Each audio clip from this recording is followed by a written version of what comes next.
Oh, that's not gonna work.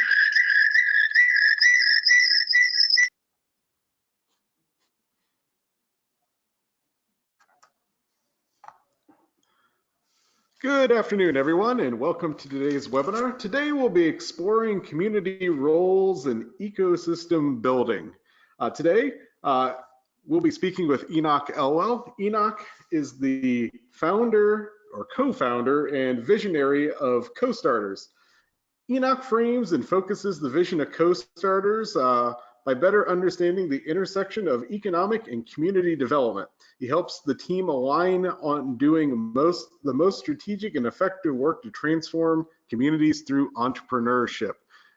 So before we get started on today's webinar, I just want to do a couple housekeeping items with you, just so you know. If you experience any problems today with the webinar software, such as the screen doesn't appear to be moving in the way it should be, audio's cutting in and out, or just seems to stop abruptly, the best thing you can do is close out your webinar software, and if you're on the phone, hang up, call back in, and re-click the link that was sent to you.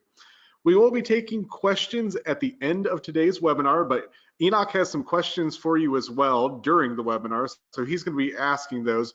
For all the questions, both from Enoch and yourselves personally, you can type those into the chat box located on the GoToWebinar software down at the bottom, and we will get those answered for you as they come in. And without further ado, I'll turn it over to Enoch. Thank you. Well, thanks for having me here. Hopefully you can hear me okay and everything.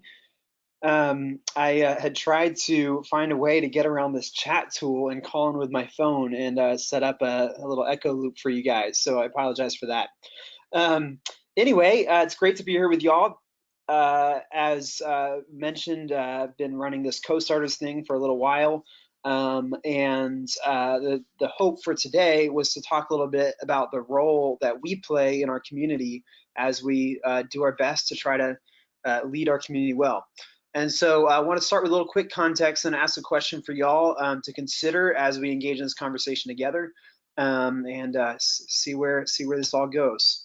So to start with the context, what is this CO.STARTERS thing? Well, we help, CO.STARTERS helps communities build vibrant entrepreneurial ecosystems by equipping them with the best tools and resources needed to support starters of all kinds. So we've been around for about almost a decade here in various forms. Started in Chattanooga, Tennessee, really with the goal to build a strong culture, a strong community, and help people be healthy through entrepreneurship. So using business as a means to an end to build strong communities.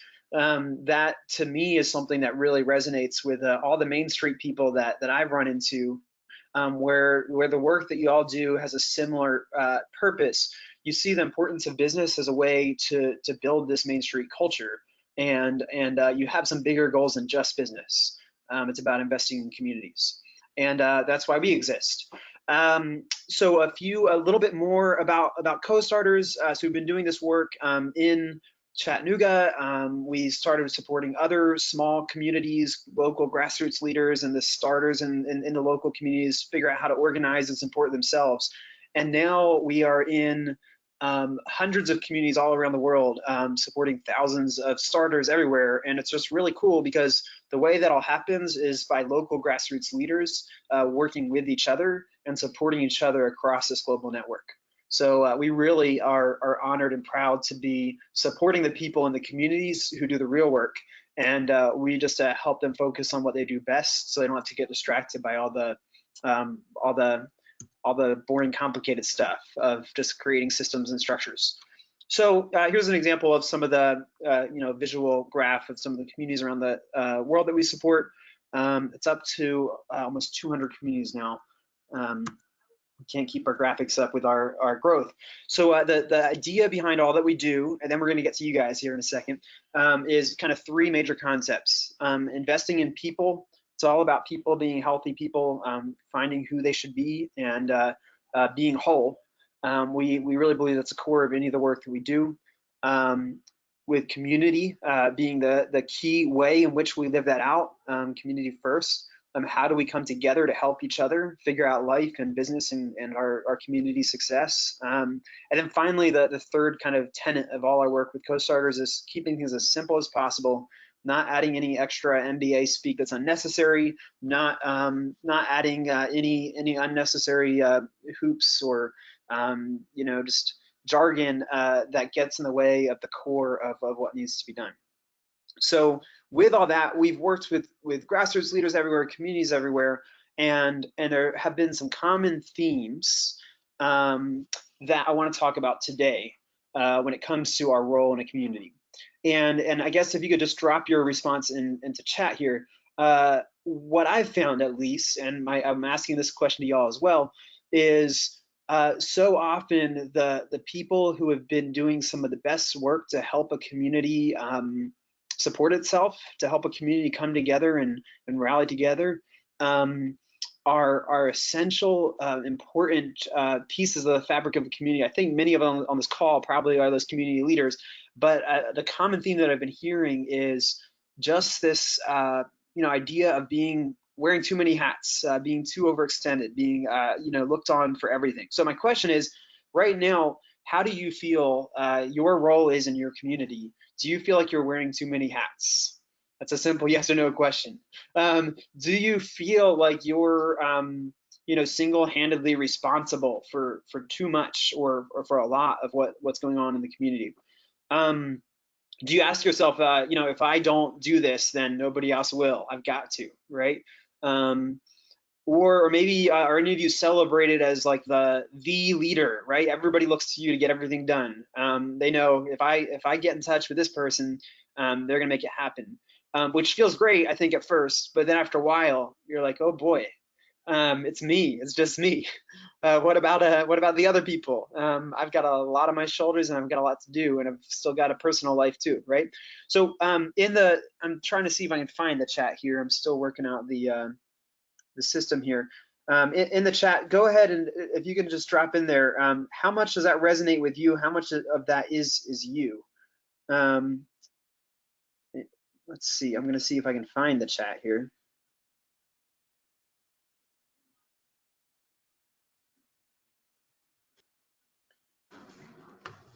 Let's see, can anybody see the chat? Questions box, Enoch? Yes. Okay, they're all showing up in there.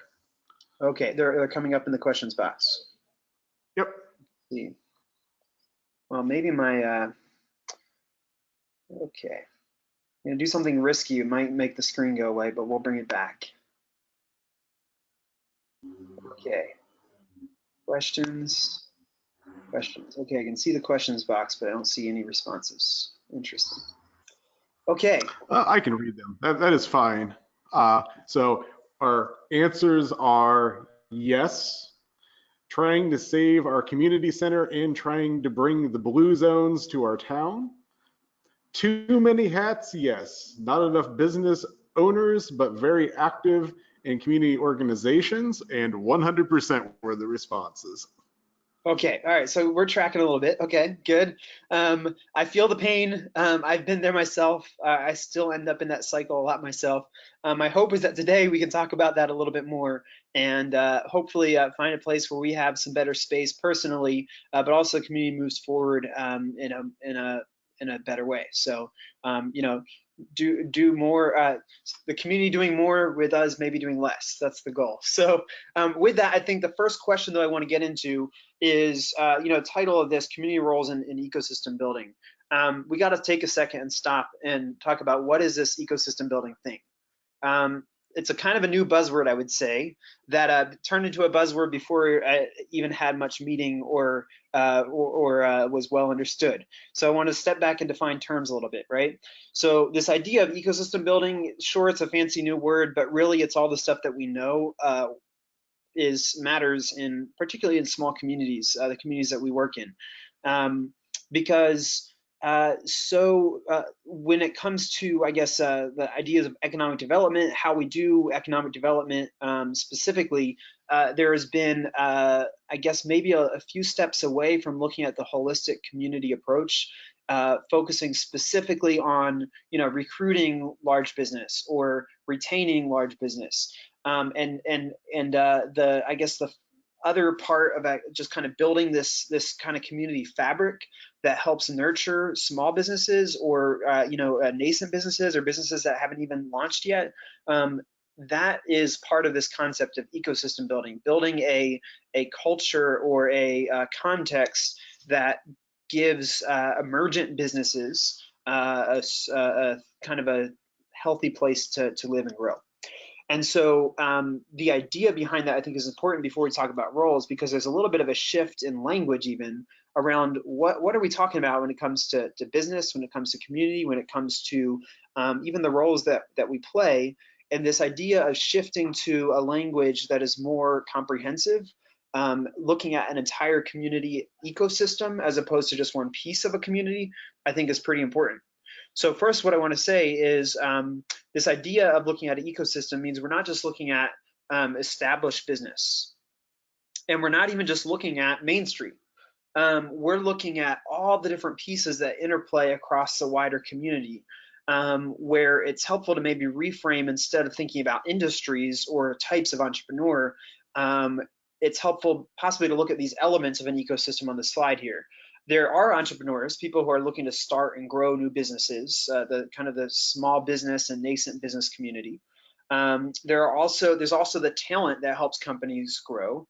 And then there's the people and the institutions that have the knowledge and resources that support them, the ESOs, right? And then there's the individuals and institutions that are the champions and conveners of entrepreneurship, who might be celebrating or just kind of building this story. And then there's the on-ramps that connect people into this community of support. There may be different separate sections of a community that are not interconnected, right? So those on-ramps are important. And then the intersections are where people just kind of run into each other. That could be that, and again, the reason why I'm using some slightly different language here is an intersection element of an ecosystem could be a coffee shop. That doesn't have to be a co-working space or a incubator or something like that. It could just be that place where people run into each other that has nothing to do with business, but is an important piece of a community. So, and then finally, there's the stories that people tell about themselves and their ecosystems, and the culture itself, just what kind of culture exists, the social capital, the level of trust or cooperation or reciprocity or collaboration that allows this to all flow, and the glue that keeps everything together. And so, again, this idea of roles in ecosystem building is not just, I don't want us to just think about maybe traditional roles in economic development or traditional roles in community development, but really kind of reframe a little bit how we think of what a community is and the roles to engage in it in a much more holistic view. Because whether we see it or not, healthcare does affect business owners. As we know in rural communities, broadband also affects business owners. And so it's all interrelated. So hopefully that's tracking. Wanted to spend a little bit of time on that idea of an ecosystem. And then this is some of that language I was sharing is from the Kauffman Foundation, some excellent work that I've been able to participate with them in developing around the Kauffman eShip initiative. This graphic kind of shows all those things together what build a collaborative culture. You can find out more if you go to eshipgoals.org, I believe, or just Google Kauffman ecosystem building.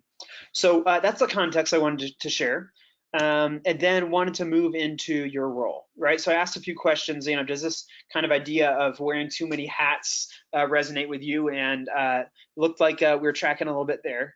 And so want you to think a little bit about how you show up to that ecosystem.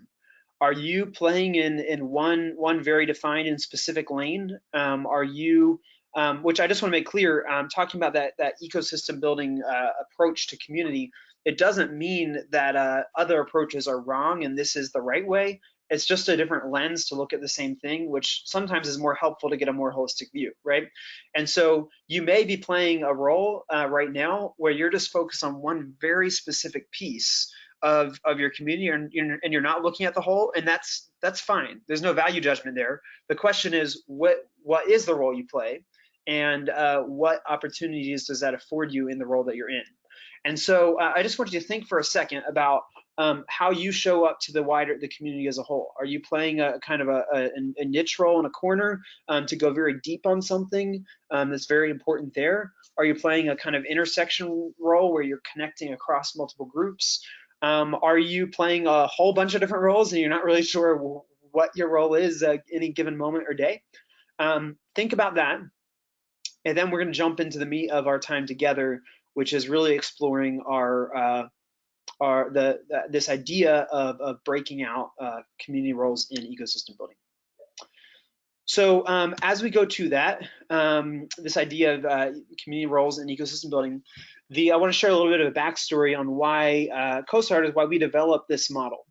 And the reason is, as we have supported these various communities, this common theme of individual burnout became very, very strong. We just hosted our annual summit retreat in Chattanooga last week, where we brought together community leaders from all over the country. And I shared a story about something I had been learning that was becoming clear to me around this idea that this shifting approach to economic development that's more community-based, more holistic. In many ways, there's been a lot of pioneers who have kind of started to forge this territory, who've just said, you know what, my community is not as functional as it should be. There's a better way. I know business has a key part in this. I'm just going to forge this path and try to get people to, come together and make something happen. If you think about that African proverb people quote, if you want to go fast, go alone. If you want to go far, go together. There's been a bunch of early kind of, Daniel Boones and such who've just gone fast, gone alone, and have just at significant personal sacrifice tried to find ways to help kind of jumpstart some community activity. That's probably many of you on this call today. And that was myself. That was my personal story and a lot of my peers, early on. But the problem is a lot of those individuals who went fast, went alone, and have instigated all kinds of wonderful activity in our local communities, we burned out. We got tired. We got exhausted. We went and got the real job thing or whatever. And we couldn't sustain that alone. And, if you think about the Oregon Trail, right, either the history or the computer game, right? Along the way, there's the bones of those who went before and went alone, who provide that cautionary tale. So on the other side, there's the go far, go together thing, right? The idea of building these wagon trains and just kind of we're all gonna just go in a great big group and go west. It's gonna be wonderful. And y'all have probably participated in some of those types of situations where everybody got excited, everybody came together, go team, go our community, we're going to change the world. And, the conversation was great, the excitement was great, but there was no clear direction or no long-term commitment to action, or there were some unexpected obstacles that nobody was equipped to address, and so things went really south and got really complicated. And we know, to history, there were these people who came together and built their wagon train and went west, and the whole wagon train, some of those, disappeared under mountains of snow, and we have the infamous Donner Party, and we have all these stories of people with lots of excitement, but maybe not all the wisdom they needed or the nuanced understanding they needed to get to their destination, even though they went together. And so the reason I'm telling this story is I think that there's another piece to this African proverb that we all quote that might be missing.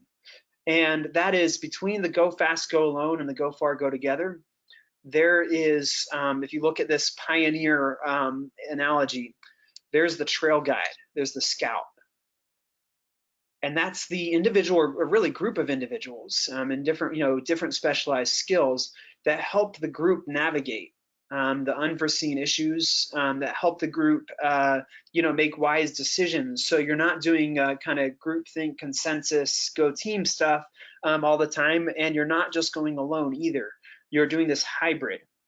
And so one of the things that became very clear as we kind of just stumbled through learning with a bunch of communities is identifying some of these specialized roles is really, really valuable. However, as is often the case, because we have our industrial age, hierarchy models that we just kind of assume all the time, we automatically assume there's one person in the community who plays all of these roles really well, and they're the leader, so give them all the hats, right? So then many of us end up being the person who wears all the hats. We're the community leader, and we're supposed to be really good at, scouting out the road ahead, and really good at trading for resources, and really good at, I'm using scout, the trail guide analogy, right? But you get the picture, right? So, um, so that's kind of the one issue, right? Individuals looked at as the leader who will, save us all, being given too much responsibility, being expected to be good at too many things, and kind of burning out a little bit. The other side of the conversation that I think is really essential that we learned along the way is just like this reframe to think about ecosystem building as a community engagement model. These community roles, it's really helpful to reframe activities more toward individuals and away from institutions. And what I mean by that, and we're going to get into these roles in just a second, but one example is a storyteller role, right? When you start shifting to think about storyteller as an individual role, as opposed to maybe the press or the media, that opens up a whole world of possibilities of hidden assets that may never be identified in traditional asset mapping activities or processes. And so when we think about what the value is in our community, what the resources we have in our community that we can leverage might be, we often think to institutions as our default, which is good and fine and great, but that's not the whole picture. And so by using this framework of looking at community roles from an individual skill set standpoint, this also opens up a whole new world of resources that already exist in our community that we may have never identified or engaged, that can help your community's activity align and accelerate in exponential ways. So with that, again, I guess I want to pause and see, are there any questions, any thoughts, comments, reactions to any of this? How is this tracking? Anything I didn't explain well? Any things that just seem like they don't fit your experience and are probably untrue? Please share any challenges, thoughts, questions, and then we'll actually dive into these roles and explore them a little bit more deeply. And I'm sorry, I can't see these questions. I'm not sure why it's not syncing. So could someone read the questions? That would be great, if there are any. So one question we have now, could you repeat the web address for the Kauffman Foundation? Yes, the best thing to do is actually just Google Kauffman ecosystem building. There are lots of different addresses, but if you Google that, that will find you the best stuff. And that is the only question so far, but there's lots of encouraging comments that it's going great so far. Okay, great. And yeah, I apologize that I can't see these can't engage in the chat. So with that, let's jump into the roles. So these are the roles that we found after talking with, I don't know, even thousands of local community leaders.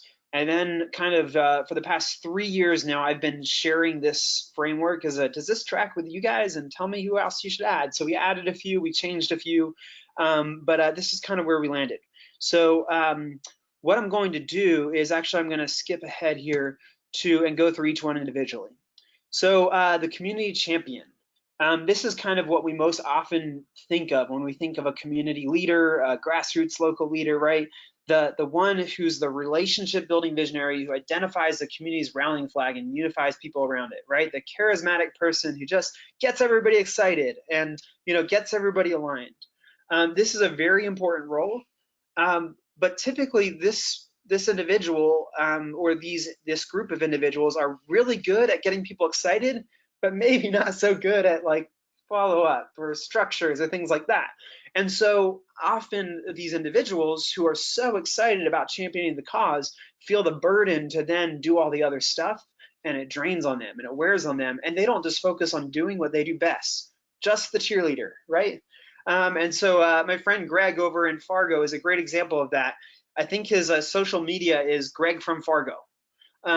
Everywhere he is, all he talks about is his great love for Fargo and how wonderful Fargo is, and he'll invite you to visit like maybe 5 times in any given conversation, and he'll make sure you do it too, and then host you amazingly, right? He is the champion for Fargo. There are other champions for Fargo too, right? This is not an exclusive role, but he is an example of a champion. So that's the first role here. What's really important about this kind of a champion is in many ways they're able to cut through the noise where there might be a lot of factions in a community, a lot of discord, a lot of people within a community saying, "Hey, come join my team. Hey, come join my team. I've got the I've got the group that's better than the group on the other side of town." And a community champion often can play that role of bringing people together around a bigger vision that unifies a community. For example, in Chattanooga, where I'm from, we had a unique opportunity where we had gigabit internet deployed across our entire region through a really awesome opportunity with our local power company. And the gigabit internet was this rallying flag for us that unified our community across all these different factions, because now we were the sleepy southern town that had the best internet in the world. And so some key individuals helped rally people together around that story and helped unify the community. That's something that's a very unique role that a community champion can play. So then the resource mapper. So we all know this person. If we're trying to get the information we want on our community and we're hitting a dead end, we call up this person and say, all right, how do I find all the nonprofits in the community that have supported small business activity or facades or whatever, right? We know that person who's kind of mapping all the stuff, right? They know where to find the people even if they don't have the information. They're the ones who know all the plumbing, all the connections in the background. So the resource mapper. Next role, storyteller. So, oops, didn't switch this picture out. We have a different person for the storyteller here. So the storyteller is the natural promoter who finds, shares, or creates stories that establish and celebrate the rallying narrative for the community. This is not necessarily the traditional media. In many communities, the traditional media either doesn't understand what kind of amazing things are happening in the community, or for some reason chooses not to tell some of those positive stories and just is kind of on the sidelines.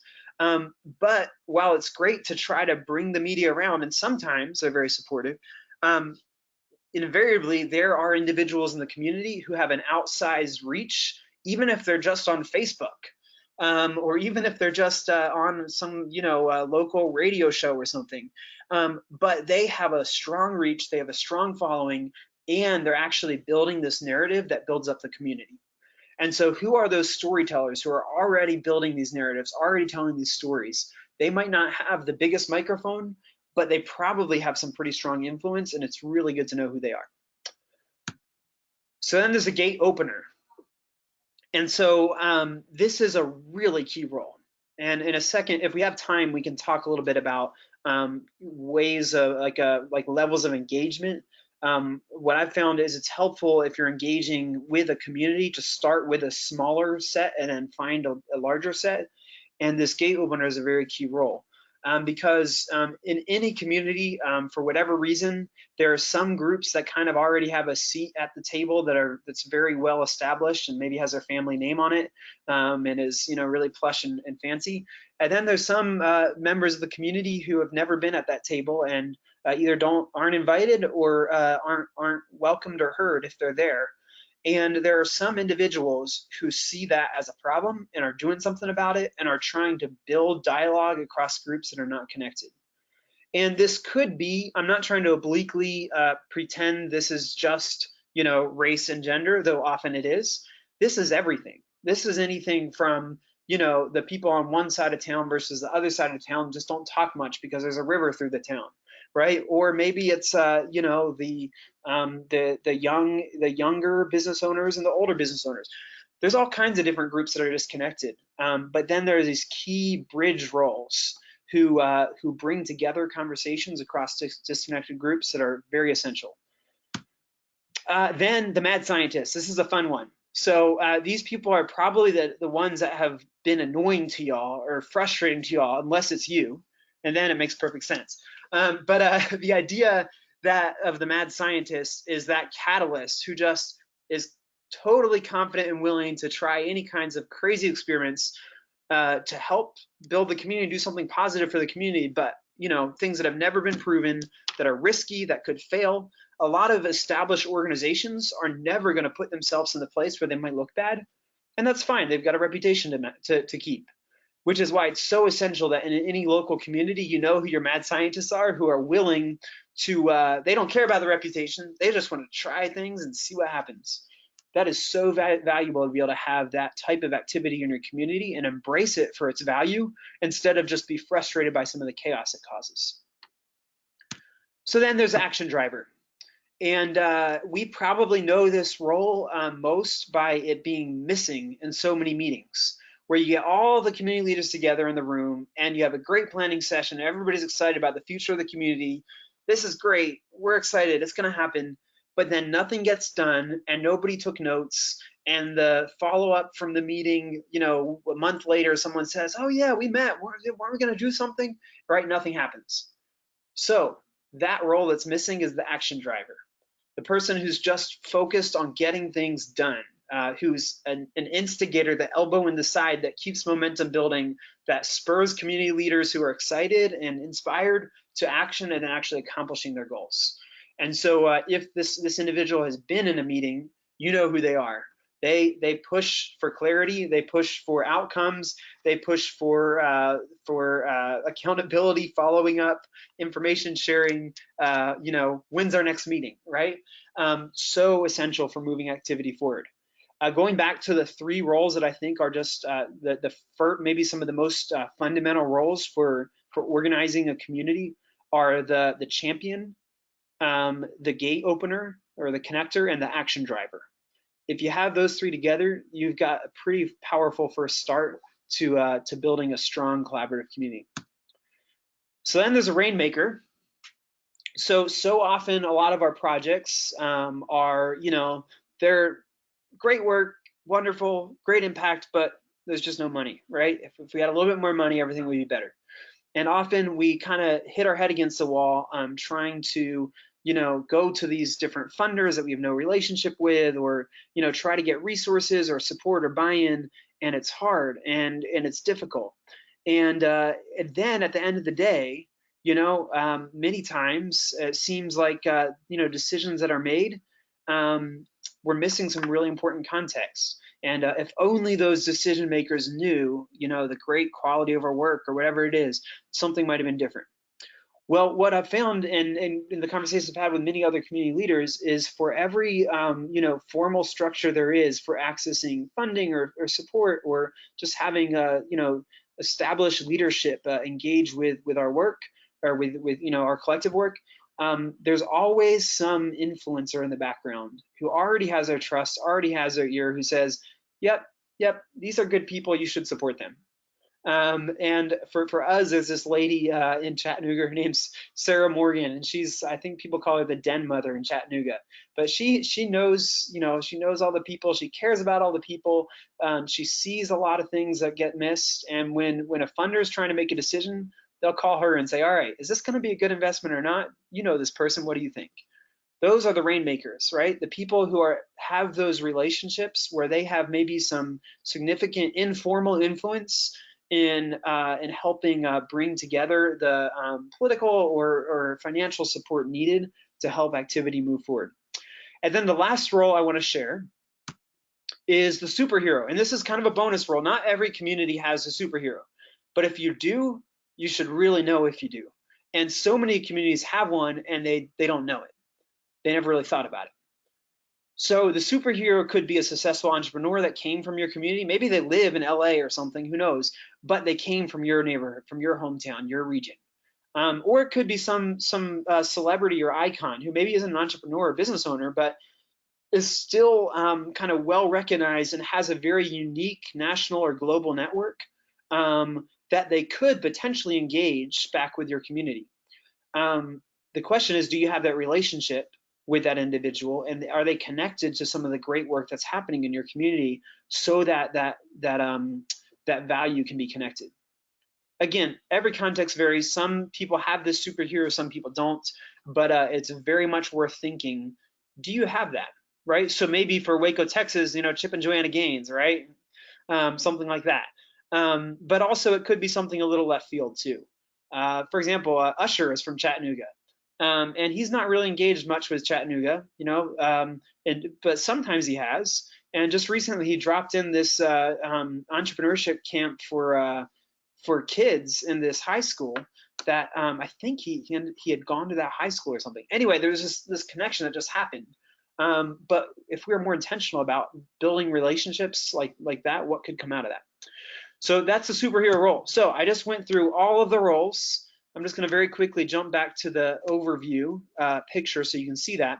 But with that, would love to hear your thoughts or questions about these roles in general, and then want to talk a little bit about how these might apply to us in dealing with the way we engage personally and the way we rally together support in our community.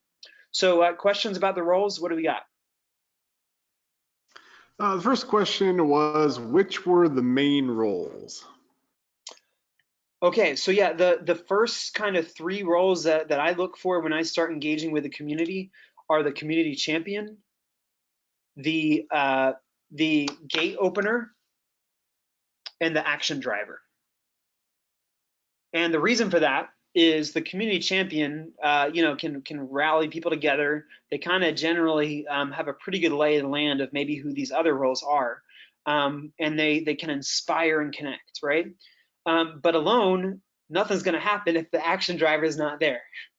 And so to have someone from the beginning helping push things along, that's really essential.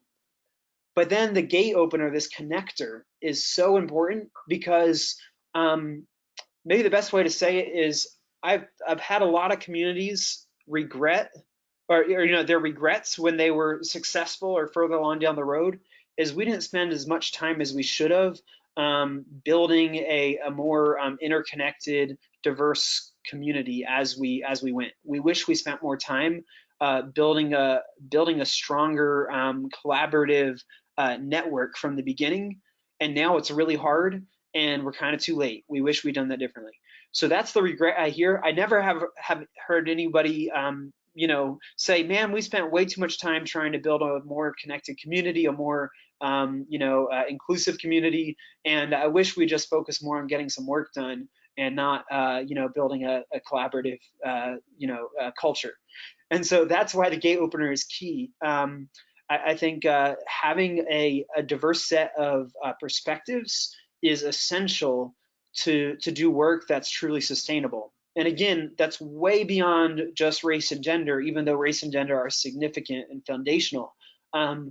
That is everything from diversity of type of business, established businesses, small businesses, entrepreneurial things, tech things, non-tech things. And then that's also just a diversity of thought, just people coming from a health services, community health background, right? People coming from a city planning or kind of like streets and water background. So I'm getting too long-winded, but those are the three key roles that we see being pretty important initially, though all of them are I think pretty essential. Other questions? That is all for now. All right. So hopefully this is clear how parsing out these roles a little bit can help with personal burnout and how to engage as an individual. Because just by listing these roles makes it really clear maybe which ones first of all, that there's a lot of roles that are needed, which then begs the question, how many of these things can anyone specialize in, right? How many of these are we really the best at? We can't be the best at all of them. At the end of the day, there's some things that as an individual, I will be better at and you will be better at. And then it helps us to start that conversation of, well, if I'm a really good storyteller and mad scientist, maybe I should really focus on that. And, I'm doing this resource mapping because nobody else is, but maybe there's someone else in the community who, I could find, support, mentor, offload work to, something, and build up these other roles.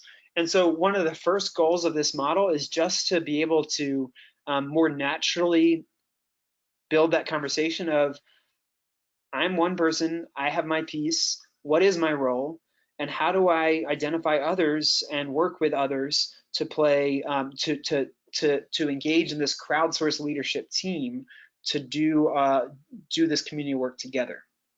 And so I think one of the big questions to maybe leave with as we go our separate ways today is to consider what of these roles am I actually really good at and do I enjoy? Um, and which ones are really draining to me and maybe make the rest of my work suffer because they're so frustrating or inefficient for me? And which ones are just kind of take it or leave it, right? And and then with that, start developing a plan of how can you focus on your strengths and the things that give you life, and how can you maybe offload or transfer these other activities to others um, as well. Then I think another piece to that is thinking more kind of less reactively and more proactively of, not just how do I get myself to a good place, but then how do I help my community get to a good place.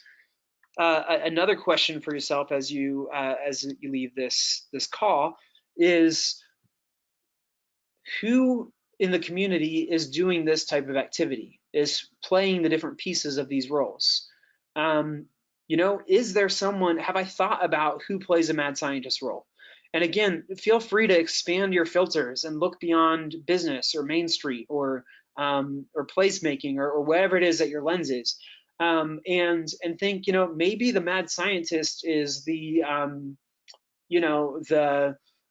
business owner who just keeps launching another random, pop-up business every quarter because he can't help himself or she can't help herself.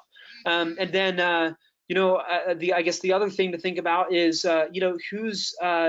who's maybe telling the story of the community through the lens of education or something. Look at all these great, educational programs and workshops that are happening, or, look at this great stuff going on through 4-H. Maybe they're a great promoter, but they're maybe a little left field out of what you normally look at. But if you came together, had a coffee, started talking, there might be more overlap with their storytelling and the narrative, the piece they're playing with this wider narrative that's developing. And so those are my hopes, I guess, that this framework can support y'all's activity in, to identify your role better, how you might work alongside others better, and how you might be a part of a community building process where multiple peers can come together to build this crowdsourced leadership team where there's a much more diversity of skills spread out across more roles. So nobody's kind of the linchpin for anything. So any questions on that before I move on to, I guess, the next thing I wanted to talk about, which is just a shift from institutional roles to individual roles. And then want to just very briefly touch on how we'll build and expand on this conversation in person at the Heritage Ohio event in a few weeks, where I'll be joining you all in person then. So other questions specifically about the individual or how to engage individually with this type of model, as the way you show up personally as a leader or the way you organize peers? I'm not seeing any questions yet, Enoch. I will let you know. You can continue on if any do pop up. All right. Sounds good. So then the other piece of this model that I think is really helpful is in doing that asset mapping process in a community. These track relatively closely to a lot of institutional roles that exist in a community, but they're not. They're different. They're the informal roles that may never be on someone's job title, and these individuals may not even be part of the organizations that are playing the formal institutional role around this type of activity. And so it's very helpful when you're considering what resources do you have in your community to leverage or to engage in your community building work, to think about individuals who play these types of roles, and then think about how those individuals could be engaged alongside of the institutions. And so I've used this example already a couple times, but so there's the newspaper, there's the radio, there's the traditional media, but then there's also maybe a handful of storytellers who are maybe using Facebook as their medium or something else, who have the significant reach, but are also maybe telling some stories that are resonating in unique ways that may not be told in other places. And so it's just really helpful to use a different lens or frame to think about a different way of engagement from an individual role, individual engagement role, not just an institutional role. So that's really it as far as the ways to use this structure. Right now, something we're working on is actually developing a community leadership model built around these roles, where there's a little bit of a more formal, like leadership roundtable of sorts, where individuals who track to these roles can engage with each other, listen to each other, support each other in engaging with wider community planning initiatives and such.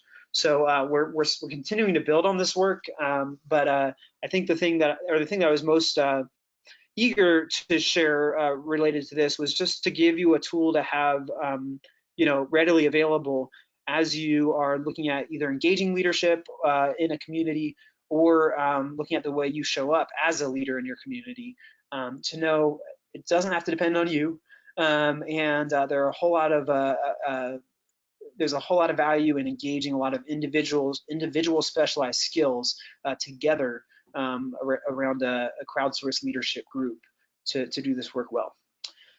So that's about it for these roles. I'm going to skip ahead, all the way through that, and just briefly show you a few other frameworks. This is a preview for what we're going to go into deeper at the event in a few weeks.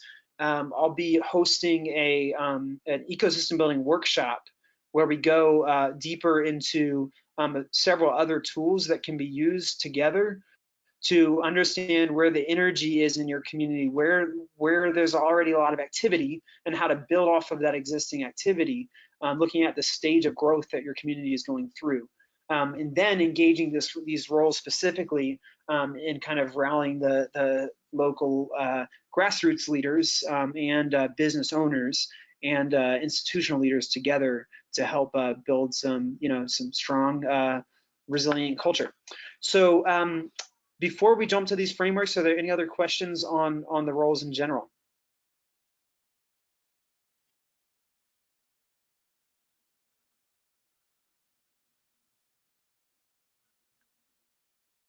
Well, hearing nothing at this point, I'll jump to some of these frameworks, and then we'll wrap up with some questions at the end. The partner parallel resource to these community roles is the Stages of Community Growth model, which really looks at the way a community can kind of goes through its kind of life cycles around kind of nascent emergent activity to people coming together in a more concrete way, getting excited about ideas, and then moving into implementation and then growing those. We found that this life cycle is just is what happens in communities, but so often when planning or projects or community engagement models are being developed, the life cycle or the timing, the moment where the community's kind of current energy is not taken into an account. And so it's almost the equivalent of trying to manufacture a wave instead of just identifying the wave and riding the wave. It'd be a whole lot easier if you just rode the wave and didn't have to worry about building all that energy, but just harnessing the energy. And so this model helps walk through and identify where's the energy in my community that I can harness, and then what type of activities or models already exist to help engage the community given that place of energy.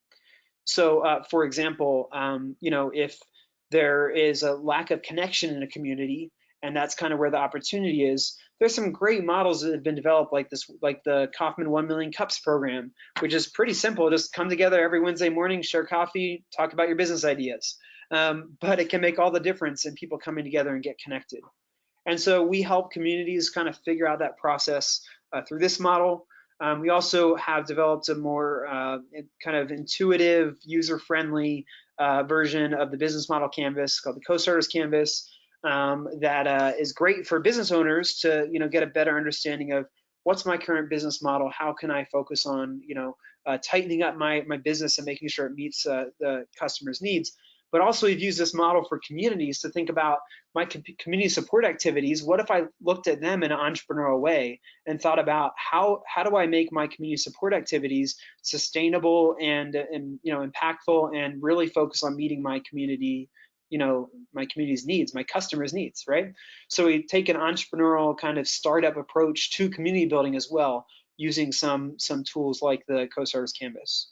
And so that's just a quick overview of a few of the other tools that we'll be covering in more depth at the conference in a few weeks. Would love to join you all there and at the ecosystem building workshop and meet you in person and have a little bit more of a conversation. I really thrive off of and enjoy a much more robust conversation than this format allows. So would love to gather in person and go deeper.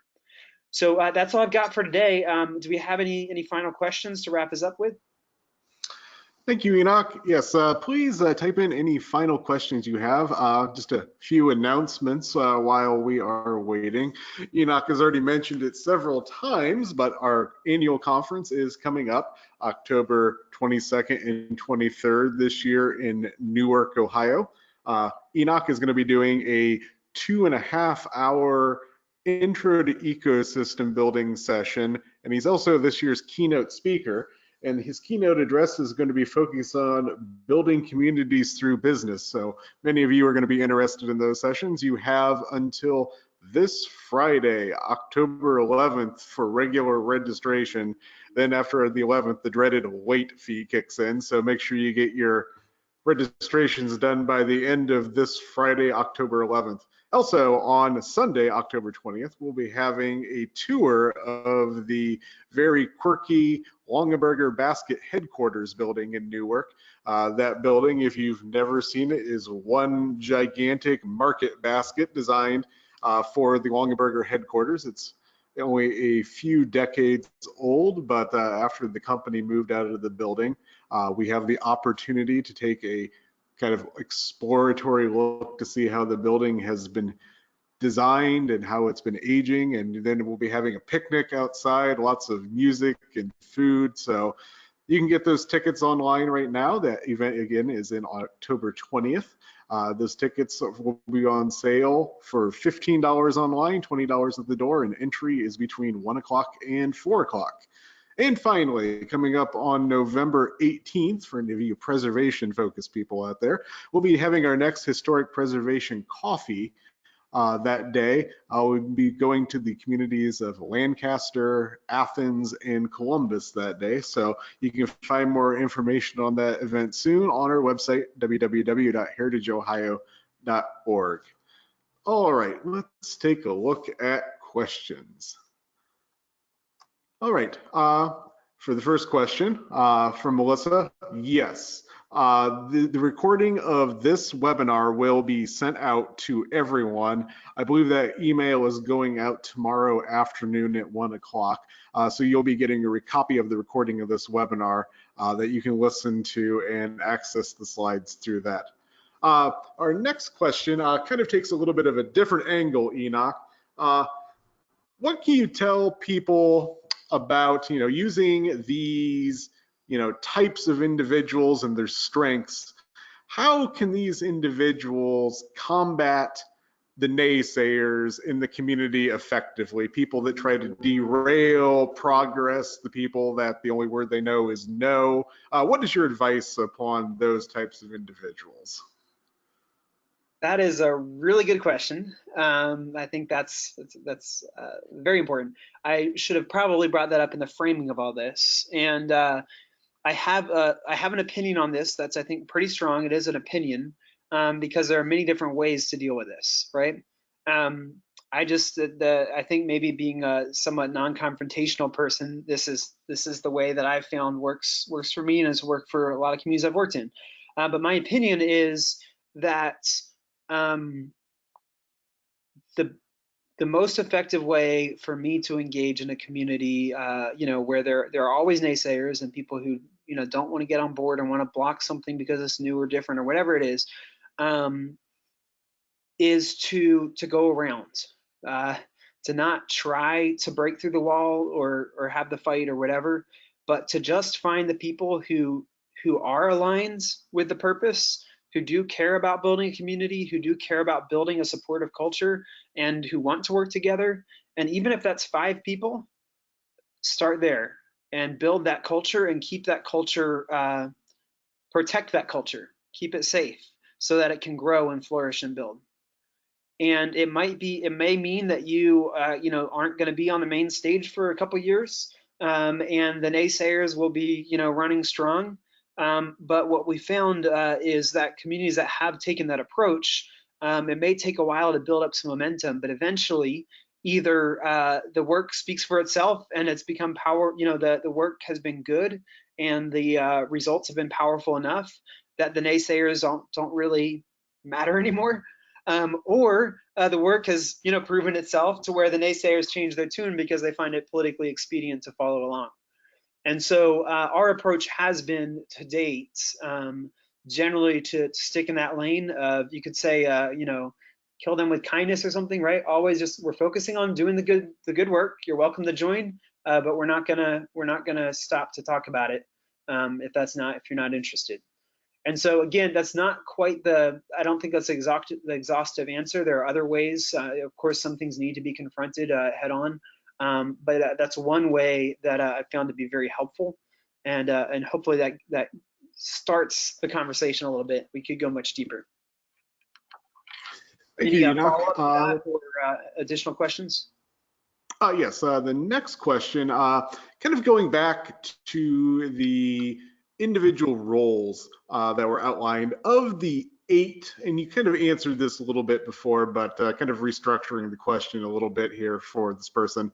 Which ones do you feel are the most important if you can only get a few of them together to get those individuals together to get something rolling and then tack on those other individuals as steam picks up? Yeah, so again, I would say it is those 3: the community champion, the gate opener, and the action driver. The other thing maybe to say is, please don't get, this is just a framework or a model. This is not the be all end all definitive answer. This is just a way to help better focus, articulate a conversation that is a living and fluid thing. So what I think is most important is bringing together a group of people who have, even if it's 2, just start somewhere, right, and build. But the most fundamental core is building a culture, a tiny little subculture wherever you start, that has a very strong foundation of trust, density of trust, and shared purpose, right? Clarity of purpose. It doesn't really matter if people don't even know what their roles are, who they are, whatever, but if they're committed to making the community better and really doing whatever it takes to help your local community thrive, and if they, as individuals are trustworthy people who you feel like you can safely explore the mess with, you can figure out what kind of roles you specialize in or track toward or whatever. It doesn't matter. And so I guess I don't want to get too hung up in the model to, the foundation is just building this positive culture, this collaborative culture. And then from there, you can start kind of fleshing out, what's, these roles more specifically. So those 3 are typically what we start with. But again, I think it's more building the culture is the most important question. And then as the culture grows, these roles become more important because you need some structures where you need some, division of labor or something, right? And then that's where it gets unwieldy if it grows and grows and grows, but just one person does everything. So hopefully that answers that question. Again, any other questions or follow up to those thoughts? One final question. So if anyone has any final questions, type them in now. You just have a few moments left, but one final question on here. It's a personal question for you. Which one do you identify with the most? Thanks for asking. So I guess probably the community champion. That's just kind of where I've ended up a lot.